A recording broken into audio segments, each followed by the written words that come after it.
Whoa, why did you kill my dog? That is so totally unrighteous of you.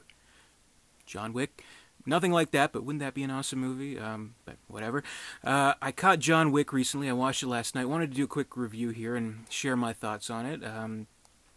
Because I had heard a lot of positive word of mouth about it, though not really anything specific. Like I just heard, oh, it's pretty cool, it's badass, you know, Keanu Reeves being a total fucking unstoppable killing machine, which kind of sounded cool, but at the same time, I don't know, I just didn't know too much about it. Like, I honestly can't even recall seeing like a trailer or commercial for it or any ads for it or anything like that. So this is kind of a purely, seemingly a word of mouth based movie.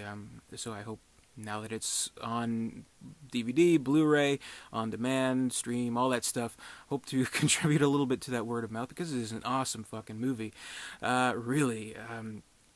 And going into it, I kind of thought, okay, this is kind of going to be the same old thing where a bunch of, it's the assassin, the hitman, the mob kills his wife, and he's on a trail of revenge, which it sort of is, but there's a twist to it.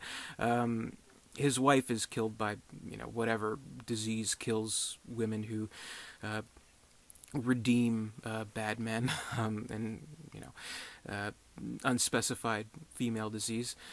But as a final gift, I guess speculated in her will to be carried out somehow, delivered at his door, it's a little dog, a little cute little puppy, and that's supposed to kind of ease the pain and have him love again, basically. And the movie kind of starts out like that.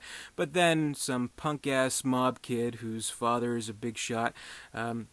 The kid is played by Alfie Allen from Game of Thrones, by the way, so that's kind of cool. Seeing Theon Greyjoy play a different role and kind of do like a weird accent or whatever.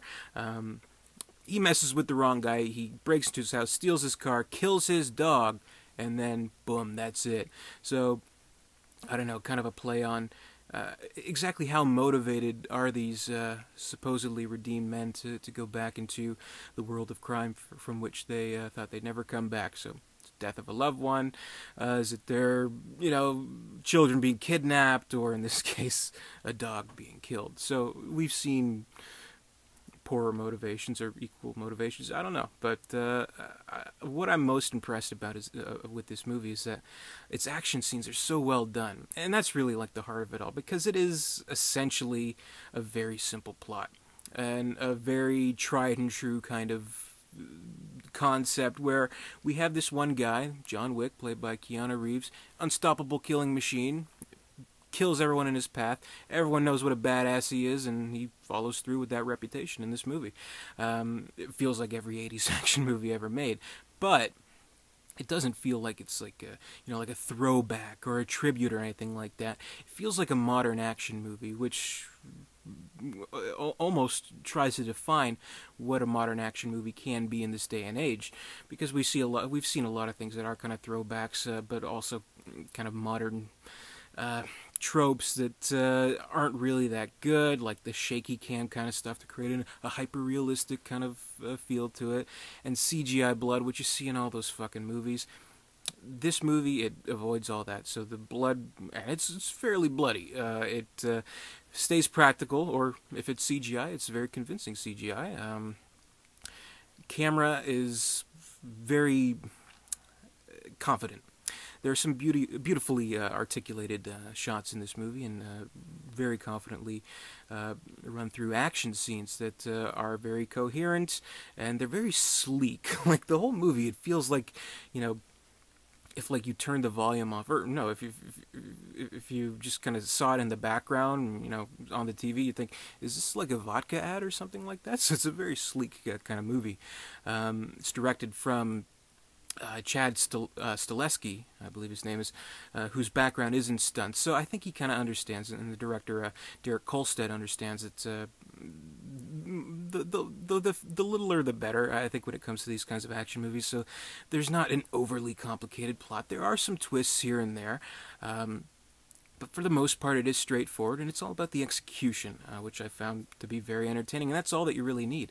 It makes it a very fun ride too. Like there are some kind of hints of kind of action tropes we've seen before, like kind of like with like the subtitles in the movie, it kind of gives them their own life, kind of like what we've seen with like Tony Scott movies a little bit. So, action movies are kind of harder to find, but I think hopefully this contributes to the definition of the modern action movie and what it can be.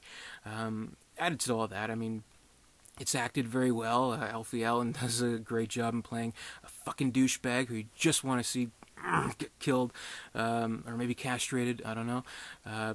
Michael Nyqvist from Girl with the Dragon Tattoo, playing the mob boss. He's great.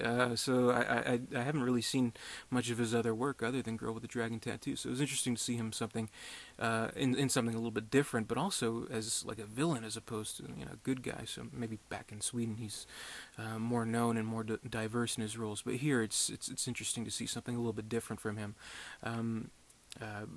Willem Dafoe is great in a supporting role. Adriana Palicki is also in a role where you're kind of thinking, oh no, they're not gonna hook up or anything like that. But no, she plays kind of sort of a spoiler alert. She plays kind of an opposing badass, an antagonist in the movie in and of herself, and she's really good. At the heart of it all, there is Keanu Reeves, who he's really good in this role. He really is. He has this very stern kind of face where I think the reason why he is as successful as an actor as he is, maybe not so much for his dialogue delivery or anything like that. I mean, he's hit or miss sometimes, and there is kind of one scene in the movie where he kind of gives like a big speech where like, he's trying, but he has this very intense face that I really like, this stone cold killer kind of a face, which fits perfectly with a movie like this, and even something like the Matrix. So he's kind of like a speak softly and carry a big stick kind of actor. So I think there is a certain kind of charm to him that, over the years he's experimented. But, well, look at me, I'm an asshole. Still won't let go of fucking, whoa, Bill and Ted, I don't know. But he's a likable actor. So, I mean, I don't mean that with any disrespect. He's all right in my book. And he's fucking awesome. And a badass in this movie. And so it's perfectly tailored for someone like him. So, what can you say?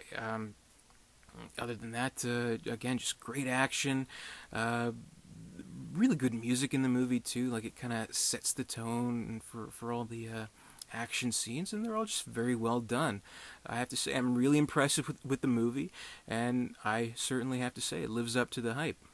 I would give John Wick 3.5 stars out of 4.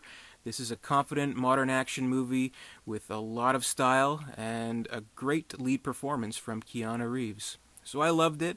Let me know what you thought of the movie below. But actually, I have a question here, and it's probably maybe been brought up before. I'm sure I won't be the first person to come up with this comparison.